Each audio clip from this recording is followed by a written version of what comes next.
Hello दोस्तों, मैं Sarla Yadav SY Hindi platform channel पर एक बार फिर से आप सभी का हार्दिक अभिनंदन करती हूं।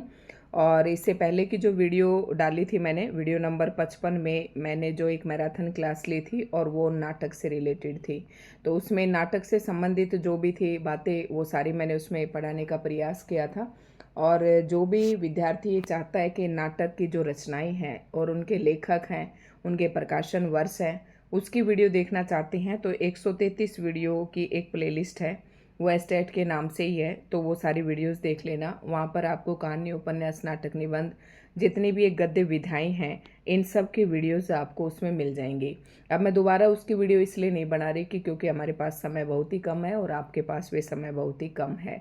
तो आप वहाँ से देख लिए। अगर मैं आज पढ़ाऊँगी तो भी वही बात है, और जो वीडियो पहले से उसमें डाल रखी है वो मैंने 2025 वाले एस्टेट के लिए ही डाली थी। ठीक है, तो आप वहाँ से देख लिए। अब मेरा टारगेट ये है कि मेरे को आप लोगों ने कमेंट किया था कि मैम गद्दे वाला पोर्शन और करवा दीजिए, तो गद्दे वाले पोर्शन में मैंने नाटक करवा दिए हैं। अब आज के इस वीडियो लेक्चर में कहानी लेकर आई हूँ, और इसमें कहानी के जितने भी आंदोलन थे वो सब लेकर, और कहानी से रिलेटेड जितने भी प्रश्न आपके परीक्षा उपयोगी बनते हैं वो सारे हम आज की वीडियो में लेकर आए हैं। उसके बाद मैं एक वीडियो डालूंगी, आप लोगों के कमेंट आ रहे हैं, और एक बहुत ही अच्छा कमेंट है जो मेरे दिल को छू गया और जो बात मैं कहना चाहती हूँ। देखो, यूट्यूब पे बहुत से स्टूडेंट हैं जो हमारे साथ जुड़े हुए हैं। अब उसमें हर स्टूडेंट की जो जिज्ञासा है, जो पढ़ने का तरीका है, जो टाइम देने का जो है टारगेट है, वो सबका अलग अलग है। कोई बच्चा बहुत ही डीप स्टडी करना चाह रहा है, तो वो एक कमेंट था, काफ़ी मेरे दिल को छुआ और मुझे बहुत ही अच्छा भी लगा। तो कई बच्चे ऐसे होते हैं जैसे कि यूट्यूब पे उथल पुथल कोई भी वीडियो मिल गई और उसे देख लिया और कहेंगे कि हमने कहानी भी पढ़ ली, हमने नाटक भी पढ़ लिया। तो ऐसे से बेटा एस्टेट की जो परीक्षा है पास होने वाली नहीं है। टीजीटी एस्टेट भी आजकल इतना आसान नहीं आता है। तो उसके सभी कमेंट्स के जो जवाब मैं दूंगी उस वीडियो में हम इसके ऊपर डिस्कस करेंगे। ठीक है, ये वीडियो ऑलरेडी ही बहुत बड़ी रहने वाली है, क्योंकि कहानियाँ जो हैं काफ़ी हैं हिंदी साहित्य के अंदर, और कहानी के जो आंदोलन है उनको लेकर भी, तो इसमें वीडियो पहले से ही लंबी बन जाएगी। तो दोस्तों, उम्मीद उस मैराथन क्लास को जो नाटक वाली मैंने डाली थी, आप सभी ने काफ़ी उसे लाइक किया, बहुत आपको पसंद भी आई, अच्छे व्यूज़ भी उस पर मिले हैं। और मुझे लगा है कि ये 4 महान स्तंभ है आपके एस्टेट को पास करवाने में।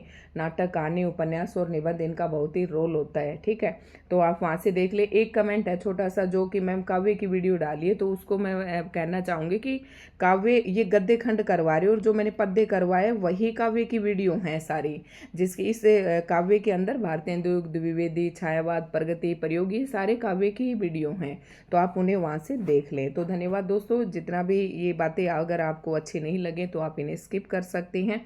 और जो इनके बारे में भी, क्योंकि जो भी मेरे कमेंट्स होते हैं ना, उनके व्यूज़ जो है मैं अगली वीडियो जब मैं डालती हूँ तो उसमें उस कमेंट के बारे में भी बता देती हूँ, क्योंकि मेरा ये मानना है कि जो बच्चा कमेंट कर रहा है तो वीडियो भी वो देख रहा होगा, तो इस वीडियो से उसे संतुष्टि भी होगी, उसे मिल गया होगा इसका आंसर। ठीक है, तो इसमें स्मरणीय तथ्य हम लेकर आए हैं किसके, कहानी के। तो कहानी का पढ़ेंगे कि कहानी की शुरुआत कहाँ से हुई है, किस प्रकार से इसे प्रश्न आते हैं, वो सारी बातें मैं साथ साथ आपको बताते जाऊंगे। बस आपको पेशेंस रखना है और एक रजिस्टर, पेन, कॉपी लेकर अपने साथ बैठना है। दोस्तों, फिर भी मैं आपको कह रही हूँ कि वीडियोस आपका एक माध्यम है। अब कहानी का टॉपिक अगर मैं बताऊं तो तीन तरीके से आप पढ़ेंगे जब आपका कहानी का टॉपिक बिल्कुल अच्छे से क्लियर होगा। मतलब पहला क्या है, जो एक तो ये वीडियो मैं पढ़ा रही हूँ, इससे आपके सारे जो कंटेंट है बेसिक कहानी से सारे क्लियर हो जाएंगे ये। और आप चाहे किताबें कितनी उठा लेना, बात यही मिलेंगी सारी, कोई इधर से उधर लिख देगा, कोई उधर से इधर लिख देगा। ठीक है, तो पहली बात तो ये कि एक वीडियो जो मैं अभी पढ़ा रही हूँ ये आपको देखनी पड़ेगी। दूसरी जो वीडियो है आपको, जिसमें मैंने कहानी, प्रकाशन वर्ष और लेखक का नेम वो बता रखे उनके विषय वस्तु के साथ, तो दूसरा आपको ये वीडियो देखनी पड़ेगी। तीसरा आपको क्या है, इससे संबंधित जो भी पॉइंट्स हैं, जैसे कि विषय वस्तु है या एंड बैंड जो भी चीज़ें आपको मिलती है, मतलब जो आपने अपने यहाँ पर आपको वो चीज़ पढ़नी है कि आपने अपनी एक बुक, कोई भी आपने एक बुक ले रखी होगी हिंदी साहित्य की, वहाँ से कहानी के उस टॉपिक को आप जरूर पढ़ें। तो यहाँ से अगर आप 3 जगह से पढ़ लेते हो ना, चौथी जगह से मैं कह रही हूँ कि आपको कुछ भी करने की जरूरत नहीं है। पहले पे मैंने ये बताया कि जो मैं पढ़ा रही हूँ ये वाली वीडियो, दूसरे पे मैंने ये बताया कि सारी कहानियाँ लिखें, उनके लेखक लिखें, प्रकाशन वर्ष लिखें और उन सबको याद करें। तीसरे नंबर पे मैंने बताया कि आपके पास जो हिंदी साहित्य की बुक है आप उससे ज़रूर पढ़ें। उसके बाद ये टॉपिक फिर कुछ बचता है तो बचने दें। आपका इसमें उतना ज़रूर हो जाएगा कि आपका सिलेक्शन भी हो जाएगा और आपका टेट भी पास हो जाएगा, क्योंकि हर एक अक्षर के पीछे नहीं पढ़ते हैं बेटा। स्मार्ट तरीके से अपनी स्ट्रेटजी बनानी है और स्मार्ट तरीके से आपको एग्ज़ाम को क्वालिफाई करना है, ठीक है। तो कुछ एक बातें थी, ये मुझे बतानी होती हैं, क्योंकि मैंने ये सब मेरा एक्सपीरियंस रहा है और जब मैंने तैयारी की तो ये सब बातें मैंने अनुभव भी की थी कि बच्चों को पता होना चाहिए कि हमें क्या पढ़ना है और किस तरीके से पढ़ना है, तो वैसे ही मैं गाइड करती हूँ। तो दोस्तों बस वीडियो को आप जमकर लाइक कर दें। जिस तरीके से आपने नाटक वाली वीडियो को किया था उसके भी सिर्फ 200 व्यूज़ ही आए हैं। तो मैं आप ज़्यादा से ज़्यादा वीडियो को अपने दोस्तों में शेयर करें और आप भी लाइक ज़रूर करें ताकि मुझे मोटिवेशन मिले। शुरुआत करती हूँ। हिंदी कहानी का विकास सरस्वती पत्रिका के प्रकाशन वर्ष 1900 ईस्वी से माना जाता है। और आजकल फिर से मैं आपको कह रही हूँ, ये 3 बातें मैंने क्यों बताई हैं, क्योंकि आजकल का एग्जामिनर बहुत ही शातिर है। वो आपको ये जो आप यूट्यूब से देखते हैं या किसी के भी नोट्स परचेज कर लेते हैं, उनमें भी बहुत कुछ कंटेंट आपका छूट जाता है। और आजकल एग्जामिनर इतना शातिर है कि क्वेश्चन बीच में से उठाता है। इट मीन्स जो मैंने यहाँ पर तीसरे पॉइंट पे आपको बताया था कि आपको अपनी बुक लेनी है और उस बुक से पढ़ना है। बुक से जब आप डिटेल पढ़ेंगे, यहाँ से आपको तथ्यात्मक प्रश्न सारे जो है कंसेप्चुअल क्वेश्चन, आपको जो मतलब सन वगैरह वाले जो भी क्वेश्चन है वो आपको सारे हो जाएंगे। और जो बुक से डिटेल पढ़ेंगे तो आपको फिर अपने आप पर कॉन्फिडेंस हो जाएगा कि मेरा क्वेश्चन गलत होने वाला नहीं है, आप सही जज कर पाएंगे। दूसरी बात ये बता रही हूँ कि जो ये मैं पढ़ा रही हूँ इसे आप पढ़कर और जब आप पेपर देकर आए तो ये मत सोचना कि ये तो मैम ने जो पढ़ा है इसमें तो मेरा प्रश्न आया ही नहीं सीधे तौर पर। बेटा आजकल तैयारी करते हैं लेकिन सीधे तौर पर क्वेश्चन 100 में से आपको 10 या 15 ही क्वेश्चन पूरे पेपर में मिलेंगे जो डायरेक्ट आपको मिल जाएंगे। बाकी क्वेश्चन वैसे आपने जो भी ये 3 पॉइंट मैंने बताए, इन तीनों पॉइंटों से अगर आपने तैयारी की है तो आपके क्वेश्चन का आंसर गलत नहीं होगा। आप उनके बिहाफ पे उन्हें सही करेंगे, डायरेक्ट आपको नहीं मिलेगा। तो ये मत सोचना कि ये वीडियो बेकार है, इसलिए इस वीडियो को सीरियस होकर आपको पढ़ना है। हिंदी कहानी का विकास आपसे पूछे कि कौन सी पत्रिका से हुआ तो आंसर करना है सरस्वती पत्रिका से। और हिंदी कहानी का विकास क्रम की शुरुआत कहाँ से है तो 1900 ईस्वी से है। दूसरा पॉइंट है, और ये भी मैंने बताया था फास्ट रिवीजन करें, क्योंकि मैराथन क्लास इतनी गर्मी में बैठकर बंद कमरे में और मैं अकेली बोल रही हूँ, क्योंकि आप लोग और मैं यही मान के चल रही हूँ कि आप मेरे सामने बैठे हैं, ठीक है। तो अकेले बोलना लगातार इतना थोड़ा सा मुश्किल होता है, तो बस वीडियो को आप लाइक जरूर कर दें। आचार्य रामचंद्र शुक्ल ने किशोरीलाल गोस्वामी की इंदुमती, जिसका प्रकाशन वर्ष 1901 में को हिंदी की प्रथम मौलिक कहानी माना जाता है। एक अनुवादित चीज और रचना होती है और एक मौलिक होती है। मूल शब्द से मौलिक बना है, तो जो मूल कहानी है जो लेखक के द्वारा लिखी गई है, तो हिंदी की प्रथम मौलिक कहानी आपसे पूछे तो इंदुमती को माना जाता है। और किसने माना है? आचार्य रामचंद्र शुक्ल जी ने माना है। और इंदुमती का लेखक कौन है? किशोरीलाल गोस्वामी जी है, जिसका प्रकाशन वर्ष 1901 में है। और ये जब आप कहानियाँ देखेंगे, मेरी इसकी वीडियो देखेंगे, तो मैंने ट्रिक से सारी रचनाएं आपको याद करवा रखी है, आप वहाँ जरूर देख लें। अगला पॉइंट है, डॉक्टर लक्ष्मी नारायण लाल ने रामचंद्र शुक्ल के 11 वर्ष का समय को हिंदी की प्रथम मौलिक कहानी मानी है।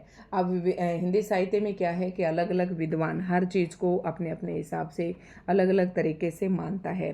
तो रामचंद्र शुक्ल जी ने इंदुमती को पहली मौलिक कहानी माना। अगर वहीं पर बात करें डॉक्टर लक्ष्मी नारायण लाल की, तो इन्होंने खुद रामचंद्र शुक्ल जी ने एक कहानी लिखी थी और कहानी का नाम है 11 वर्ष का समय। 1903 में इसका प्रकाशन हुआ। रामचंद्र शुक्ल जी की इस कहानी को लक्ष्मी नारायण लाल ने हिंदी की प्रथम मौलिक कहानी माना है। तो उम्मीद करती हूँ दोस्तों बहुत ही अच्छे से आपको समझ में आ रहा होगा। राय कृष्ण दास ने राजेंद्र बाला घोष बंग महिला की इन दुलाई वाली को हिंदी की प्रथम मौलिक कहानी माना है। अब राय कृष्ण दास ने किसको हिंदी की पहली मौलिक कहानी माना है? तो दुलाई वाली को। दुलाई वाली किसने लिखी है? दुलाई वाली मैंने कहानी पूरी अपने चैनल पर पढ़ा रखा है, नेट वाले प्लेलिस्ट में मिल जाएगी। राजेंद्र बाला घोष ये इसकी लेखिका है और इसका जो नेम है, उपनाम है, वो बंग महिला है, ठीक है। राजेंद्र यादव ने इंदुमती पर टेम्पेस्ट यानी शेक्सपियर की छाप सिद्ध करते हुए चंद्रधर शर्मा गुलेरी की उसने कहा था को हिंदी की प्रथम मौलिक कलापूर्ण कहानी माना है। अब राजेंद्र यादव ने क्या कहा है, इंदुमती पर शेक्सपियर की छाप सिद्ध करके, जिस प्रकार से शेक्सपियर लिखते हैं उसी प्रकार की छाप जो है चंद्रधर शर्मा गुलेरी की एक कहानी है और कहानी का नाम है उसने कहा था। इसका प्रकाशन 1915 ईस्वी में हुआ। इस कहानी को हिंदी की प्रथम मौलिक और कलापूर्ण कहानी माना है। किसने? राजेंद्र यादव ने। ठीक है दोस्तों, ये प्रश्न डायरेक्ट आपके पेपर में ना आए, अगर आते हैं तो बहुत अच्छी बात है। अदरवाइज जो एक एक वाक्य आपने पढ़ा है, जिस कंसेप्ट को आपने क्लियर किया है, ये सारी बातें आपको पेपर में कहीं ना कहीं काम जरूर आएंगी, जिससे आपका आंसर सही होगा। ठीक है, तो अलग अलग विद्वानों ने अलग अलग माना है। प्रथम मौलिक कहानी सारी आपको याद रखनी है और इन्हीं कहानियों से एक प्रश्न भी जरूर आता है। आधुनिक खोजों के अनुसार हिंदी की प्रथम मौलिक कहानी एक टोकरी भर मिट्टी माधवराव स्प्रे की है। अगर आधुनिक जो खोज हैं, जो रिसर्च किए गए हैं, इन सब ने मिलकर हिंदी की जो प्रथम मौलिक कहानी है वो किसको माना है? एक टोकरी भर मिट्टी। और ये भी एक टोकरी भर, तो प्रकाशन भी 1901 में ही हुआ था। और इसके लेखक कौन है? माधवराव स्प्रे हैं। आगे पॉइंट है ये तो बात हुई कि हिंदी की प्रथम मौलिक कहानी की। सन 1900 ईस्वी में वृंदावन लाल वर्मा ने राखीबंद भाई लिखकर ऐतिहासिक कहानियों की परंपरा का शुभारंभ हुआ। अब तक तो मौलिक कहानी की बात चल रही थी, अब आ गया कि हिंदी की ऐतिहासिक कहानी की शुरुआत कहाँ से हुई, जो इतिहास से संबंधित है। तो ऐतिहासिक कहानियों की जो शुरुआत है वो वृंदावन लाल वर्मा ने की और 1900 ईस्वी से की। और कौन सी कहानी के साथ की? राखीबंद भाई। ये कहानी लिखी और ये कहानी भी किसकी है? वृंदावन लाल वर्मा की। अगला और इम्पोर्टेंट पॉइंट है, आचार्य रामचंद्र शुक्ल ने 1900 से 1907 ईस्वी तक प्रकाशित होने वाली 6 कहानियों, 1900 से लेकर 1907, जो अभी हमने ऊपर के पेज में पढ़ी हैं, कौन कौन से? इंदुमती, गुलबहार, प्लेग की चुड़ैल, 11 वर्ष का समय, पंडित और पंडितानी, दुलाई वाली को हिंदी की प्रारंभिक कहानियां माना है। अब रामचंद्र शुक्ल जी ने 1900 से 1907 के बीच में जो कहानियां 6 कहानियां प्रकाशित हुई, इन्हीं कहानियों को हिंदी की प्रारंभिक यानी कि शुरुआती कहानियां माना है। ठीक है, अगला जो लेखक है वो है जयशंकर प्रसाद। और जयशंकर प्रसाद की प्रथम कहानी जो है वो ग्राम है। इम्पोर्टेंट है दोस्तों, ये कब प्रकाशित हुई? 1911 में प्रकाशित हुई। और कौन सी पत्रिका में प्रकाशित हुई? इंदु में प्रकाशित हुई। बहुत ही इंपॉर्टेंट पॉइंट है, इसे याद रखें। अब जयशंकर प्रसाद जी की ग्राम, तानसेन, रसिया बालम कहानियों पर बांग्ला कहानी शैली का प्रभाव है। अब इस तरीके के प्रश्न जो है HBSC ने यानी कि स्टेट के एग्ज़ाम में सीधे इस तरीके के प्रश्न पूछना थोड़ा सा बंद कर दिया है, लेकिन एक आध क्वेश्चन फिर भी ऐसा आता है। तो प्रसाद जी की जो 3 कहानी है, ग्राम, तानसेन, रसिया बालम, ये तीनों कहानियाँ जो हैं बांग्ला कहानी शैली का प्रभाव है इन तीनों पर। प्रसाद जी की गुंडा कहानी में भारत के ईस्ट इंडिया कंपनी के युग का चित्रण हुआ है। ईस्ट इंडिया कंपनी 1600 ईस्वी में जो है भारत आई थी और उसका क्या प्रभाव भारत पर पड़ा, वो कौन सी कहानी दर्शाती है? गुंडा। और ये कहानी किसकी है? जयशंकर प्रसाद जी की। बढ़ते हैं आगे की तरफ। बस वीडियो को आप लाइक एंड शेयर ज़रूर करें, बहुत ही इम्पोर्टेंट क्लास रहने वाली है आज की। अगला और इम्पोर्टेंट पॉइंट है, जयशंकर प्रसाद की मधुलिका लोक मंगल की भावना से मंडित राष्ट्र और विश्व कल्याण के लिए व्यक्तिगत प्रेम को न्यौछावर करने वाली कहानी है। संदेश कहानी में दाम्पत्य प्रेम का उज्जवल रूप प्रस्तुत किया गया है। तो ये भी दोनों कहानी किसकी है? जयशंकर प्रसाद जी की हैं। नेक्स्ट है, प्रसाद की बंजारा कहानी में पुलिसिया अत्याचार की अभिव्यक्ति के साथ ये भी स्पष्ट किया गया है कि जीवन में पैसे को खाया नहीं जा सकता, किंतु पैसे से खाद्य पदार्थों की पूर्ति की जा सकती है। तो ये प्रसाद जी की जो बंजारा कहानी है उसमें पुलिसियों वालों के जो अत्याचार हैं उसकी अभिव्यक्ति की गई है। अगली जो कहानी है, प्रसाद जी की देवव्रत कहानी में बौद्ध धर्म और इसके विकृत वज्र यानी रूप का यथार्थ चित्रण किया गया है। अब आपको ये लग रहा होगा कि ये पेपर में कहाँ पूछी जाती हैं। तो कहानी जो भी ये विधाएं हैं हिंदी की, ये जो रचनाएं हैं, इनकी विषय वस्तु का भी प्रश्न जरूर पूछा जाता है। ठीक है, तो ये विषय वस्तु ही हैं जो मैं बता रही हूँ आपको। जो देवव्रत कहानी है उसमें बौद्ध धर्म और उसके विकृत वज्रयानी, अब बौद्ध धर्म की 2 शाखाएं थी, सहजयान और वज्रयान। ठीक है, सहजयान से नाथपंथियों का प्रादुर्भाव हुआ था और वज्रयान से नाथ सिद्ध और जैन साहित्य का। ठीक है, ये आप समझ गए होंगे जब आपने हिंदी साहित्य में शुरू से पढ़ा होगा तो। ठीक है, प्रसाद जी ने विराम चिन्ह कहानी में अछूतों का मंदिरों में प्रवेश निषेध समस्या का सजीव चित्रण किया गया है। विराम चिन्ह, अब आप ये सोच रहे होंगे कि मैम इनको रटेंगे कैसे, हम याद कैसे करेंगे। देखो, हर चीज़ को ना उसी से थोड़ा सा अटैच करके छोड़ दो कि जब पेपर में इनमें से कोई एक चीज़ पूछी जाए, या तो ये पूछी जाए तो आपको ये बतानी है, अगर ये दे दे तो आपको ये बताना है। तो आपको कैसे करना है कि विराम चिन्ह किस पे लगा रखा था, अछूतों पे, मंदिर में जाने के लिए। ठीक है, अब आपको ये देंगे तो भी तुरंत आपको समझ में आ जाएगा कि मैम ने ऐसे कहा था। मैंने हर बात को एक दूसरी बात से रिलेट करके छोड़ा था, ताकि एक बात पूछे तो दूसरी मेरे दिमाग में तुरंत स्ट्राइक कर गई थी। ठीक है, इसी प्रकार से आपको भी याद करना है। जो देवदासी कहानी है, प्रसाद जी की बहुत सी कहानियाँ हैं। तो देवदासी कहानी में, और ये आप एक बार मैं जो वीडियो डालूँ उससे पहले आप रचनाएं एक बार रिवाइज ज़रूर कर लें। देवदासी कहानी में देवदासियों की मनोव्यथा, व्यवस्था और धर्म के नाम पर आडंबर करने वाले पंडे पुजारियों की धुरता को उजागर किया गया है। कई बच्चों के पास तो ये कंटेंट भी नहीं होते हैं। ठीक है, तो देवदासी कहानी में इसकी विषय वस्तु क्या है कि जो देवों की जो दासियां होती हैं उसकी मन की व्यथा मतलब दुख, उनकी क्या व्यवस्था, लाचारी होती है, और धर्म के नाम पर आडंबर करने वाले पंडे पुजारियों की धुरता को उजागर किया गया है। जयशंकर प्रसाद के 5 कहानी संग्रह हैं। अब ये भी प्रश्न जरूर पूछे जाते हैं, और ये जो 5 कहानियाँ यहाँ पर दी गई हैं इनको आरोह या अवरोह क्रम में व्यवस्थित करने के लिए भी पेपर में पूछ लिया जाता है। तो जयशंकर प्रसाद के 5 कहानी संग्रह हैं ये, इनमें इनके अंदर और बहुत सी कहानियाँ हैं। तो छाया में 11, प्रतिध्वनि में 15, आकाशदीप में 19 कहानियाँ हैं, आंधी में जो आंधी नामक काव्य संग्रह उसमें 11 कहानियाँ हैं, और इंद्रजाल में 14, कुल 70 कहानियाँ प्रकाशित हैं। ठीक है, ये बात भी याद रख लें। काव्य का छायावाद और राजनीति का गांधीवाद हिंदी कथा साहित्य में प्रेमचंद युग नाम से जाना जाता है। मतलब काव्य में जिसे हम छायावाद कहते हैं और राजनीति में जिसे हम गांधीवाद कहते हैं, हिंदी कथा साहित्य में प्रेमचंद युग नाम से, वही बात प्रेमचंद युग नाम से जानी जाती है। अब प्रेमचंद जी के बारे में पढ़ेंगे हम। प्रेमचंद जी की काफ़ी कहानियां हैं जो फेमस है। प्रेमचंद ने गांधीवाद को और जयशंकर प्रसाद ने छायावाद को कहानियों में कलात्मक प्रतिष्ठा प्रदान की। ये सारी बातें पढ़नी होती हैं अंडरस्टैंड करने के लिए। ठीक है, प्रेमचंद पहले, ये मोस्ट इम्पोर्टेंट, ये टीजीटी एस्टेट में पूछा हुआ प्रश्न है। प्रेमचंद पहले नवावरा नाम से उर्दू में लिखते थे। उर्दू में लिखा हुआ उनका कहानी संग्रह सोजे वतन 1907 में प्रकाशित हुआ था। राष्ट्रीय भावना का स्वर प्रबल होने के कारण इस कहानी संग्रह सोजे वतन को अंग्रेज सरकार ने जब्त कर लिया था।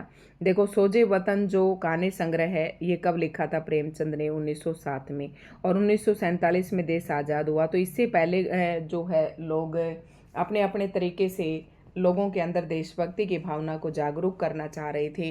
कवि लोग थे वो अपने काव्य के माध्यम से जागरूक कर रहे थे।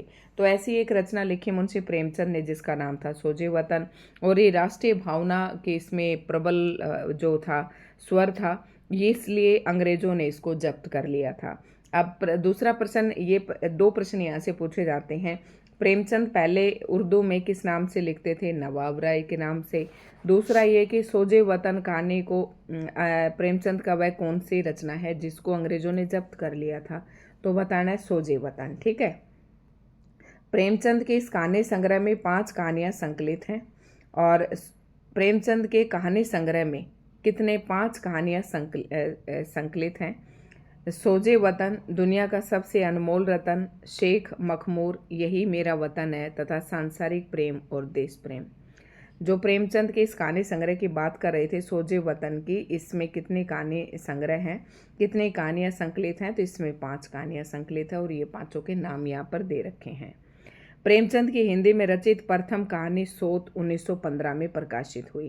तो ये भी आपको ध्यान रखना है, क्योंकि ये चीज़ें आपको कहीं ना कहीं काम जरूर आ जाएंगी। जैसे या तो कोई रचना को आपको क्रम से व्यवस्थित करना है, चाहे वहाँ पर आपके काम आए, ये चीज़ें आपके काम जरूर आएंगे। ठीक है, तो प्रेमचंद की प्रथम कहानी कौन सी है? सोत। ये कब प्रकाशित हुई थी? 1915 में।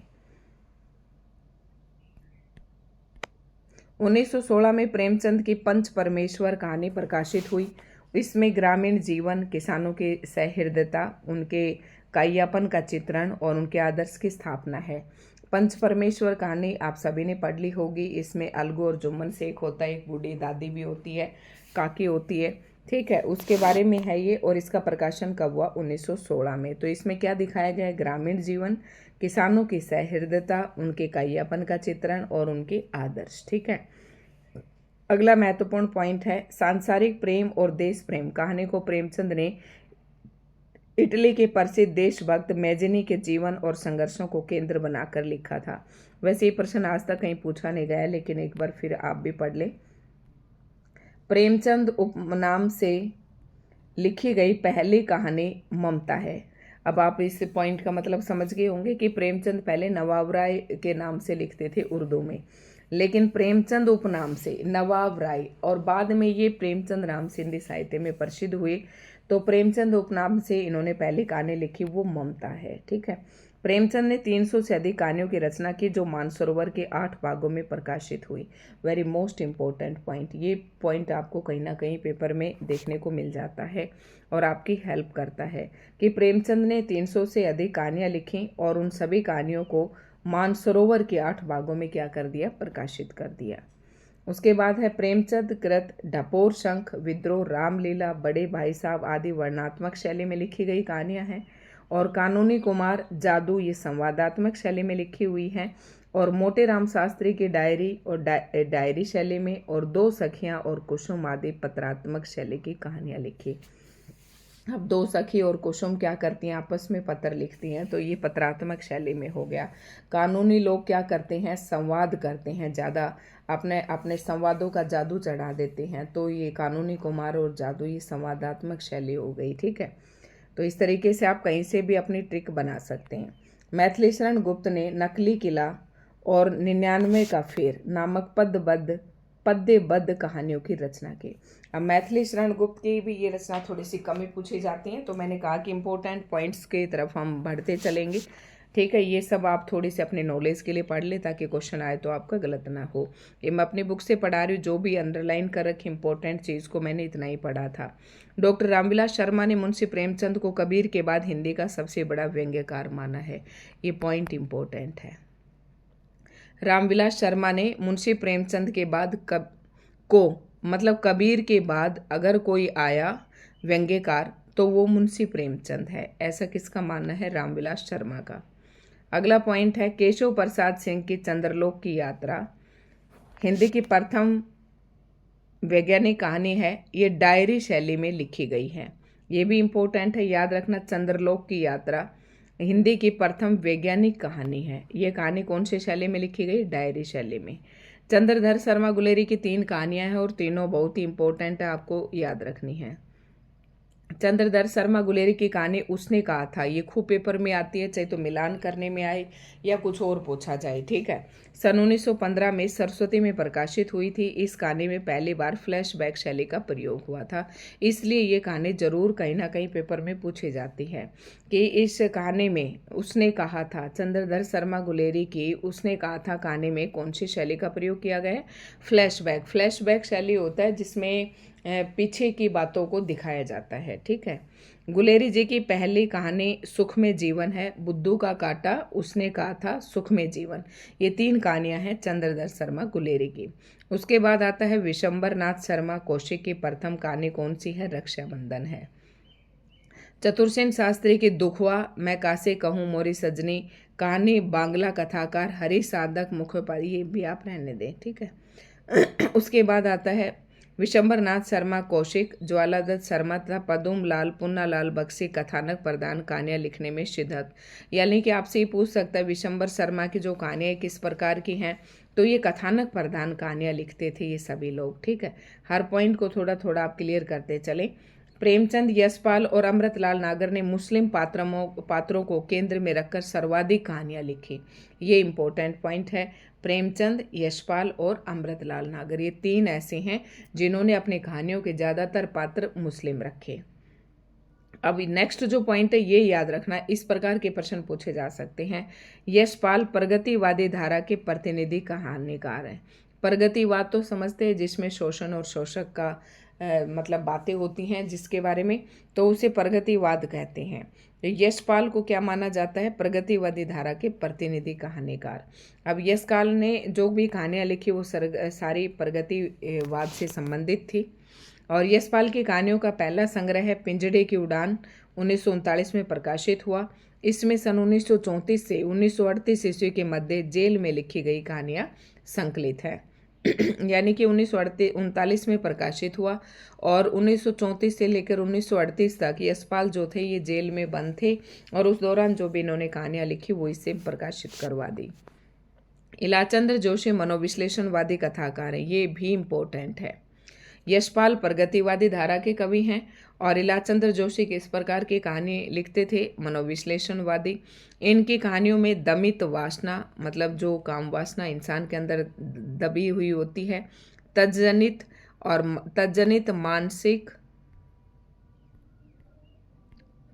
मानसिक विकृति, मतलब जो विकृति समझते हो, एक विकार एक तरीके का मन का, एवं अंततः दमित, मतलब जिनका दमन किया जा काम ग्रंथि के आधार को स्पष्ट करते हुए व्यक्ति के मानसिक उन्नयन पर बल दिया गया है। अब जैनेंद्र इलाचंद जोशी और ये मनोवैज्ञानिक लेखक ही हैं, ठीक है। जैनेंद्र की पहली कहानी है खेल, जिसका प्रकाशन 1928 में विशाल भारत में प्रकाशित हुई थी, ये याद रखना है। खेल जो कहानी है जैनेंद्र की, वो विशाल भारत नामक पत्रिका में 1928 में प्रकाशित हुई। जैनेंद्र की फांसी क्रांतिकारी शमशेर और पुलिस अधिकारी की बेटी जुलेखा की प्रेम कहानी। अब दो पात्र आपको यहाँ से देखने के लिए मिल गए हैं, जुलेखा और शमशेर। ये कौन से कहानी के पात्र हैं? तो आपको याद रखना है जैनेंद्र की फांसी कहानी के पात्र हैं। तो शमशेर एक क्रांतिकारी है और पुलिस अधिकारी की बेटी है जुलेखा। इन दोनों का तो मिल नहीं सकता किसी भी तरीके से कॉम्बिनेशन, तो इनकी प्रेम कहानी को इसमें बताया गया है, ठीक है। इंपॉर्टेंट है, पात्र इसी तरीके से आप याद कर लेंगे। जैनेंद्र की जानवी कहानी को किसी विचारधारा के दायरे में रखकर नहीं समझा जा सकता, ठीक है, ये बात तो वैसे ही बताई है। जैनेंद्र की दो चिड़ियाँ मनोवैज्ञानिक पृष्ठभूमि पर व्यक्त मन की शंकाओं और समस्याओं को विश्लेषण करती हुई कहानी है। जब जैनेंद्र है ही मनोविश्लेषणवादी, ठीक है, कवि हैं, तो मनोवैज्ञानिक पृष्ठभूमि को ही व्यक्त उन्होंने अपनी दो चिड़िया कहानी में किया है। डॉक्टर लक्ष्मीनारायण लाल ने जैनेंद्र को मानव जीवन दर्शन का सबसे बड़ा कहानीकार माना है। इस तरीके के पॉइंट याद रखना, पूछ लेते हैं पेपर में। डॉक्टर लक्ष्मीनारायण लाल ने जैनेंद्र को क्या माना है? मानव जीवन दर्शन का सबसे बड़ा। अगर मनुष्य को अपने जीवन के दर्शन करने हैं तो किसकी कहानियाँ पढ़े? जैनेंद्र की कहानियाँ पढ़े। अब आता उपेंद्र नाथ अश्क ने अपनी कहानियों में मुख्य रूप से सामाजिक विकृतियों और कुरीतियों पर व्यंग्यात्मक शैली में प्रहार किया है। अब उपेंद्र नाथ अश्क जी की जितनी भी रचनाएं हैं वो सारी सामाजिक विकृतियों पर आधारित है या फिर कुरीतियों पर आधारित है, ठीक है। रांगे राघव की कहानियों में यथार्थवादी सामाजिक, देखो हर उस समय जो भी कहानी का विकास हो रहा था और जितने भी कहानीकार आ रहे थे, कहानियाँ लिख रहे थे, उन सबकी अलग अलग विचारधाराएं हैं। तो यशपाल की हमने प्रगतिवादी विचारधारा बताई। इसी तरीके से आपको याद रखनी है रांगे राघव की कहानियों में यथार्थवादी सामाजिक विचारधारा की प्रमुखता के साथ ही स्त्री पुरुष संबंधों को नए दृष्टिकोण से विश्लेषित किया गया है। याद रखना, रांगे राघव कहानियों में यथार्थवादी सामाजिक विचारधारा को प्रमुखता दी गई है। रांगे राघव की गदल, इंपोर्टेंट है, ये नेट में पूछी गई थी।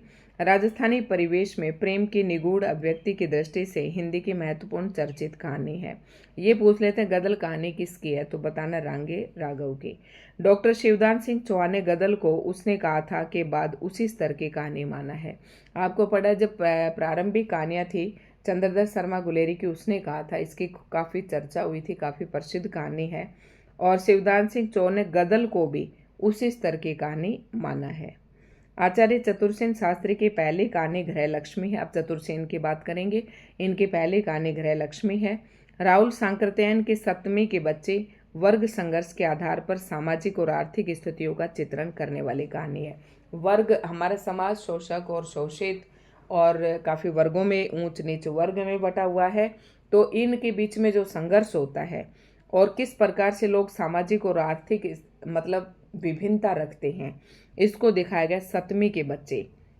वोल्गा से गंगा तक, ये इनकी कहानियां हैं, याद रखना। ये रचना वैसे भी पूछी जाती है कि किसकी है, तो राहुल सांकरतायन की। आज्ञे ने आतंकवादी पात्रों के अतिरिक्त विदेशी वातावरण की भी कहानियां लिखी हैं। मतलब जो आज्ञे हैं, अब ये भी मनोविश्लेषणवादी कहानीकार हैं।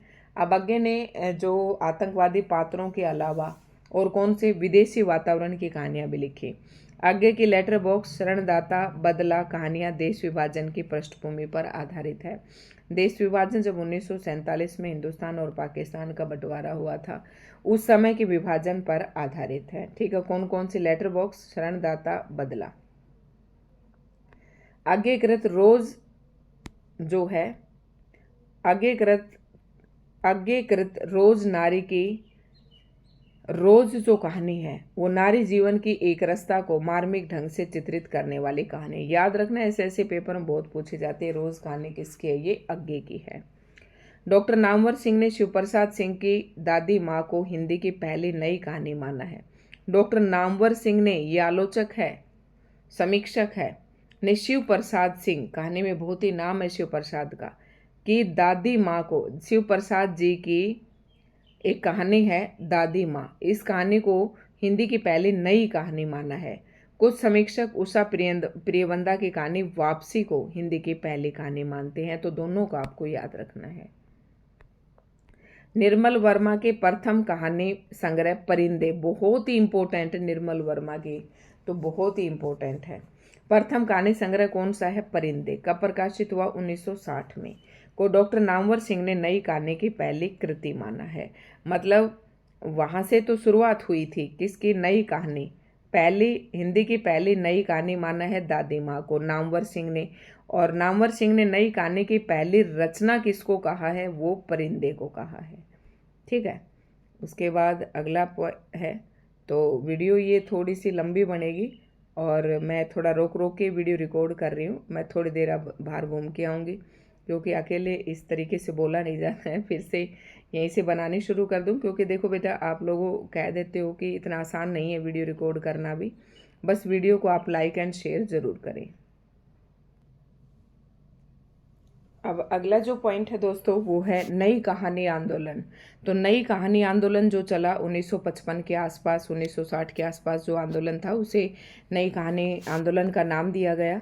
और जो नई कहानी आंदोलन को प्रवर्तित और प्रतिष्ठित करने में नई कहानियाँ के संपादक भैरव प्रसाद गुप्त की भूमिका अत्यंत महत्वपूर्ण है। तो भैरव प्रसाद गुप्त की एक रचनाई है ये नई कहानियाँ। तो इन्होंने इस तरीके से नाम दिया, तब उसके आसपास जो भी रचनाएं प्रकाशित हुई सभी को नई कहानी आंदोलन में शामिल कर दिया गया। नई कहानी के दौर में धर्मवीर भारती की कहानी गुल की बन्नो बहुचर्चित हुई, तो ये याद रखनी है। और पति, ये क्या था इसमें? पति परित्यक्ता गुल की सारी यंत्रणा झेलने के बाद भी विद्रोह नहीं करती।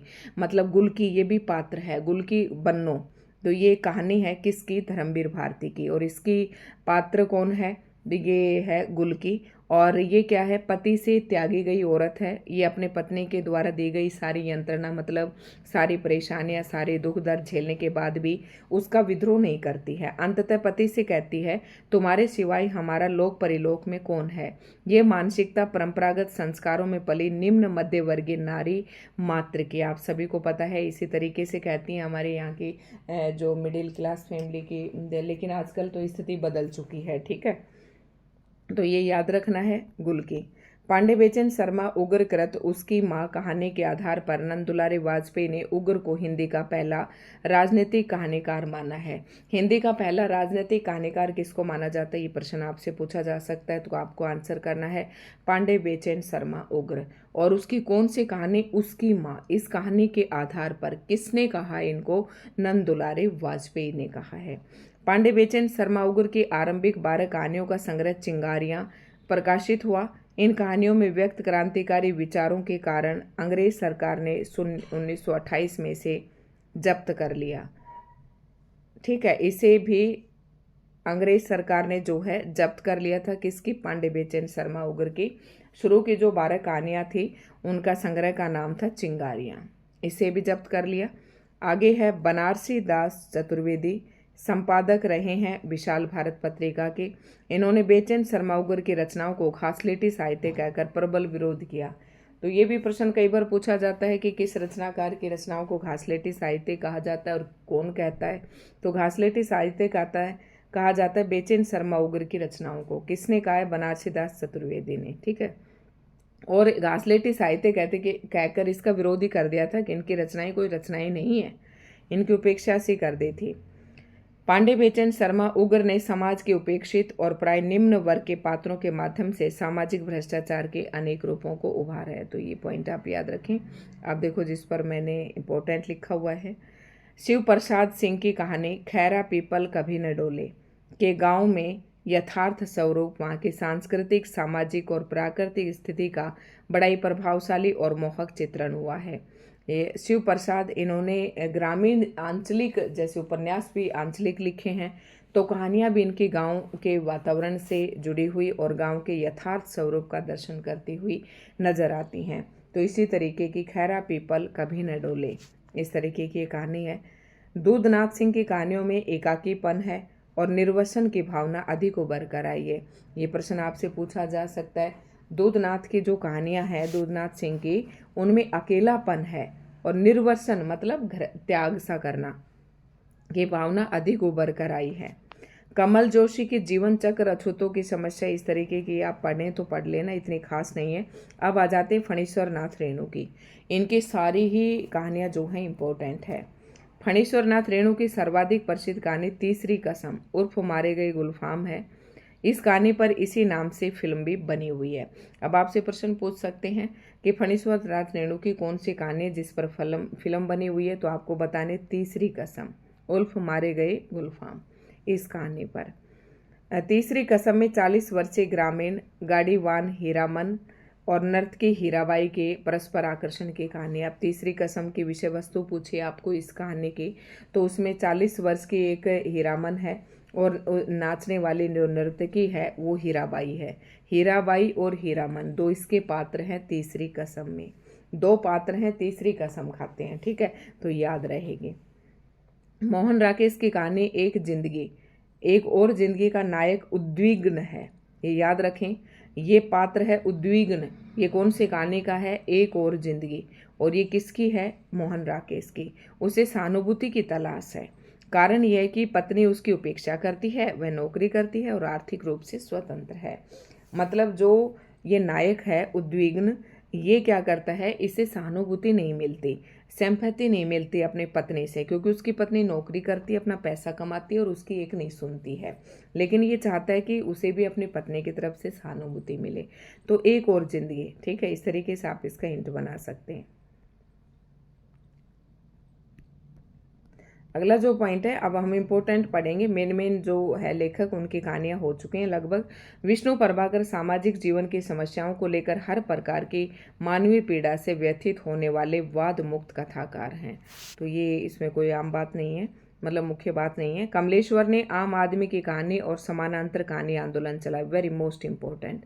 अभी हमने नई कहानी पढ़ी थी, नई कहानी के बाद कौन सा है? समानांतर कहानी आंदोलन। तो आपसे पूछ ले समानांतर कहानी आंदोलन के जनक कौन है? तो कमलेश्वर हैं। आम आदमी की कहानी ये किसने चलाया? ये भी कमलेश्वर ने चलाया था और ये प्रश्न हमारे टाइम में तो खूब पूछा जाता था। कमलेश्वर की कहानी है राजा निर्बंसिया। आज की विषय विषम अर्थव्यवस्था, सामाजिक और पारिवारिक विघटन, मूल्यों के प्रति अनास्था, युवा पीढ़ी की कुंठा और आक्रोश को चित्रित करने वाली कहानी है। ये सब शब्दों का मतलब आप समझते हैं। आज की विषम अर्थव्यवस्था तो फाइनेंशियल जो है, ये आप समझ ही रहे होंगे स्थिति को। सामाजिक और पारिवारिक, समाज का भी विघटन होता जा रहा है, परिवार का भी विघटन होता जा रहा है, इसके कोई वैल्यू नहीं है, पतन सा होता जा रहा है। मूल्यों के प्रति अनास्था, जो हमारे मूल्य हैं, आदर्श हैं, जो हमारी नैतिक विचारधारा है, उसके प्रति आज के बच्चों में कोई आस्था नहीं है, यानी कि अनास्था है। युवा पीढ़ी की कुंठित से हुए रहते हैं, ना किसी से मिलना, ना किसी के साथ बैठ के बातें करना, है ना, इस तरीके से बस अपने मोबाइल फ़ोन या लैपटॉप में, अपने फ़ोन में लगे रहते हैं। आक्रोश, उनके अंदर कुंठा और आक्रोश आज की युवा पीढ़ी के अंदर, इसको चित्रित करती है कौन सी कहानी? कमलेश्वर की राजा निर्बंसिया। शानी की इमारत ढाने वाली कहानी में दिखाया गया है कि आधुनिक जीवन में, ये आप छोड़ सकते हैं, भीष्म शानी के आते चीफ की दावत, ये इम्पोर्टेंट कहानी है, में उपेक्षिता और परिवार में कूड़ा करकट की तरह छिपाई जाने वाली वृद्धा माँ का महत्व उजागर करके प्रतीकात्मक ढंग से परंपरा का महत्व दिखाया गया है। इम्पोर्टेंट है ये। इसकी विषय वस्तु क्या है? चीफ की दावत, और भीष्म शानी ने लिखी है। इसमें घर में एक वृद्ध माँ है जिसको कूड़े करकट की तरह छुपा देते हैं जब घर में उनके कोई फंक्शन पार्टी होता है उसमें। तो ये प्रतीकात्मक ढंग से इस परंपरा को दिखाया गया है। भीष्म शानी की तमगे कहानी में द्वितीय विश्व युद्ध की मानव विरोधी फासिस्ट प्रवृत्ति और सामान्य जनता पर उसके दुष्प्रभावों का चित्रण हुआ है। अब आता इम्पोर्टेंट है, ये भी उषा प्रेमवंदा की वापसी कहानी में चित्रित किया गया है कि निवृत्त होकर व्यक्ति अपने ही परिवार में किस तरह फालतू हो जाता है। वापसी मतलब जब अपनी ड्यूटी करके वापस आता है, पूरे 60 साल पूरे करके सेवा से निवृत्त हो जाता है, मतलब रिटायरमेंट ले लेता है, तो उसे अपने ही घर परिवार में क्या लगने लगता है? फालतू लगने लगता है। कृष्णा सोबती की सिक्का बदल गया, इम्पोर्टेंट कहानी है। इसकी विषय वस्तु भी आपको याद रखनी है। भारत पाक विभाजन के दर्द को बड़ी गहनता से उकेरने वाली कहानी है। सिक्का बदल गया, भारत पाक विभाजन के त्रासदे को इसमें दिखाया गया है। कृष्णा सोबती की ये कहानी है। कितने पेज और बचे अभी मुझे नहीं पता है। अमरकांत की कहानी हत्यारे हिंदी की सर्वोत्तम कहानियों में से एक है। अब जो इम्पोर्टेंट आती जाएगी वो मैं आपकी बताती जाऊंगी। शेखर जोशी की इम्पोर्टेंट है। नई कहानी आंदोलन के चर्चित कथाकार हैं, ये भी नई कहानी आंदोलन से जुड़े हुए हैं। कोशी का घटवार इनकी सर्वाधिक चर्चित लोकप्रिय कहानी है। इस कहानी पर फिल्म भी बनी है। बदबू और दाजू शेखर जोशी के अन्य चर्चित कहानियां हैं। ये इम्पोर्टेंट है, बदबू और दाजू। इस पर क्या बनी हुई है? कोशी का घटवार इसकी सर्वाधिक चर्चित लोकप्रिय कहानी है और इस पर क्या बनी हुई है? फिल्म भी बनी हुई है। ठीक है। शेखर जोशी की उस्ताद औद्योगिक संदर्भ में मजदूरों के जीवन का चित्रण करने वाली कहानी है। शेखर जोशी की तरु का निर्णय मध्य, ये प्रश्न आपसे नहीं पूछे जाएंगे, इतना तो फिर सारी इंपॉर्टेंट हो जाएंगी। राजेंद्र यादव की टूटना कहानी उस समय की सर्वोत्तम कहानियों में से ये भी कुछ खास नहीं है, क्योंकि इससे आपसे ये पूछ सकते हैं कि कहानी एक बार रचना ही आप जरूर याद कर लेना कि टूटना कहानी किसकी है? राजेंद्र यादव की। और हमारे पड़ोस में एक राजेंद्र यादव रहता था, बेचारा पतला सा था, उसका ट्रांसपोर्ट का काम था, तो मैंने ट्रिक बना रखी थी कि वो टूटा टूटा सा ही रहता है हमेशा। ठीक है। मनु भंडारी की यही सच है कि गणना हिंदी की अमर प्रेम कहानियों में की जाती है। इस कहानी पर रजनीगंधा नामक फिल्म बनी। मोस्ट इम्पॉर्टेंट पॉइंट, इसे याद रखें। मनु भंडारी की यही सच है, इस पर फिल्म भी बनी। कौन सी? रजनीगंधा।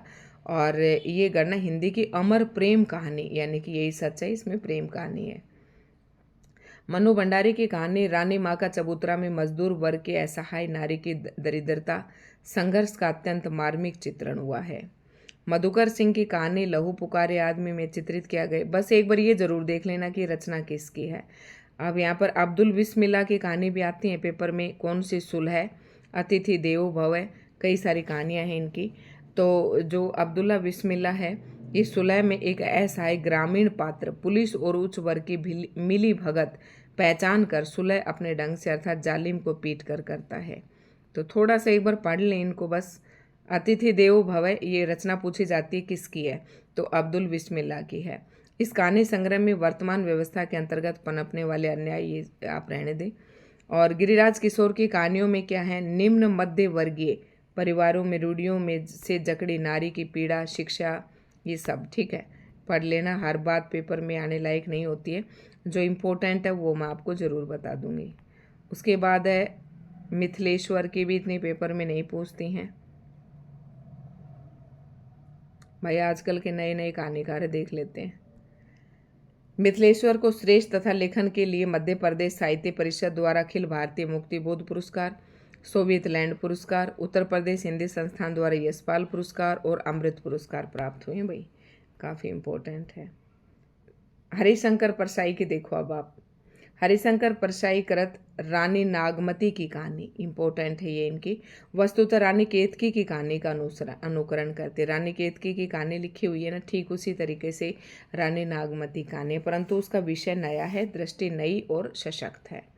मुक्तिबोध ने अपनी कहानियों में फंतासी शिल्प का प्रयोग किया है।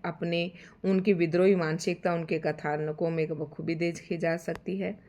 मुक्तिबोध की ये कुछ रचनाएं दे रखी हैं। नई जिंदगी, काठ का सपना, जलना, पक्षी और दीमक, विपात्र कहानी पूछी जाती है किसकी है, तो याद रखना मुक्तिबोध की है। ये महत्वपूर्ण है। मुक्तिबोध ने क्लॉड इथरली की कहानी में अणु युद्ध का विरोध करने वाली आत्मा की आवाज़ को क्लॉड इथरली के रूप में प्रस्तुत किया है और पूरी कहानी को अवचेतन के अंधेरे तहखाने में पड़ी हुई आत्मा के विद्रोह की कहानी बना दिया है। ये पॉइंट थोड़ा सा इम्पोर्टेंट है, इसे ज़रूर याद कर लें। और आगे है डॉक्टर गंगा प्रसाद विमल की। हाँ, ये इम्पोर्टेंट पॉइंट है। गंगा प्रसाद विमल ने साठोत्री कविता को समकालीन कहानी के नाम से अभिनीत किया। अब आपसे पूछ ले कि समकालीन कहानी के प्रवर्तक गंगा प्रसाद विमल, ठीक है, किंतु शीघ्र ही उन्होंने समकालीन कहानी के स्थान पर ए कहानी की व्याख्या प्रारंभ की और सन 1960 ईस्वी के बाद ए कहानी एक आंदोलन के रूप में उभर कर आ गया। ए कहानी की परंपरा कब से शुरू हुई? 1960 के आसपास। और ए कहानी की जो शुरुआत है वो प्रवर्तक है निर्मल वर्मा, और नामवर सिंह ने निर्मल वर्मा की कहानी एक और शुरुआत के आधार पर। अच्छा, ए कहानी आंदोलन के प्रवर्तक, शुरुआत तो यही होगी थी, लेकिन कौन है? निर्मल वर्मा। और किसने माना है इसको ए कहानी का प्रवर्तक? नामवर सिंह ने। कौन सी कहानी के आधार पर? एक और शुरुआत के आधार पर, ठीक है। नई कहानी के विरोध में दूसरा आंदोलन आया। ये सारे आंदोलन इंपॉर्टेंट है, आपको याद कर लेने हैं। नई कहानी के विरोध में एक दूसरा आंदोलन है सचेतन कहानी, और इसका कौन है प्रवर्तक? डॉक्टर महिपाल। ये याद कर लेना सभी आंदोलन के। उसके बाद 1964 में आधार पत्रिका के सचेतन कहानी विशेषांक के प्रकाशन में इसका आरंभ माना जाता है। सचेतन कहानी विशेषांक 1964 याद रखना है। 1968 में अमृत राय ने नई कहानियाँ पत्रिका के माध्यम से सहज कहानी आंदोलन का नारा दिया। देखो, ये सारे कहानी आंदोलन 2-2 साल के बीच बीच में जो कहानियाँ आती गई और उनमें विद्वानों ने जो महसूस किया वही उनको नाम दे दिया।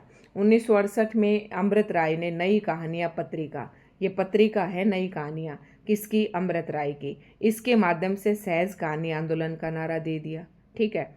1977 में दिल्ली विश्वविद्यालय में जनवादी विचार मंच की स्थापना हुई और फरवरी 1982 में दिल्ली में जनवादी लेखक मंच का प्रथम राष्ट्रीय अधिवेशन शुरू हुआ और इसी समय कहानी के क्षेत्र में जनवादी आंदोलन सक्रिय और गतिशील हुआ। उसके बाद है ये इम्पोर्टेंट है 1979 में राकेश वत्स ने मंच पत्रिका के माध्यम से, ये मंच पत्रिका का नाम है, इस पत्रिका के माध्यम से सक्रिय कहानी आंदोलन का सूत्रपात किया। तो सक्रिय कहानी आंदोलन का सूत्रपातक आपसे पूछे तो राकेश वत्स बताना है। टाइम 1979। मैं बहुत बोल कर थक चुकी हूँ। डॉक्टर देवेंद्र को शहर कोतवाल की कविता कहानी के लिए इंदु कथा सम्मान प्रकाशित हुआ। ये आप देख लेना भाई, इतना कोई खास इसमें है नहीं, बस। उसके बाद अब आगे हमारे उपन्यास। तो आज की वीडियो आपको कैसी लगी दोस्तों, कमेंट करके ज़रूर बताएं। बहुत देर हो गया मैं इसे अकेले कमरे में बैठे मुझे बोलते हुए, बाहर निकल के भी आ रही हूँ, है ना। तो दोस्तों बस वीडियो को आप लाइक एंड शेयर ज़रूर करें, और SY हिंदी प्लेटफॉर्म के नाम से मेरा टेलीग्राम चैनल मिलेगा, उसे आप ज़रूर ज्वाइन कर लें। इम्पोर्टेंट जो बातें होती हैं, जो इन्फॉर्मेशन होती है, मैं वहाँ शेयर करती हूँ। और अगर वीडियोज़ किसी को ढूंढने में दिक्कत आ रही है तो आप टेलीग्राम चैनल पर चले जाइए, पर डे तारीख के हिसाब से आपको वीडियो मिल जाएगी। धन्यवाद।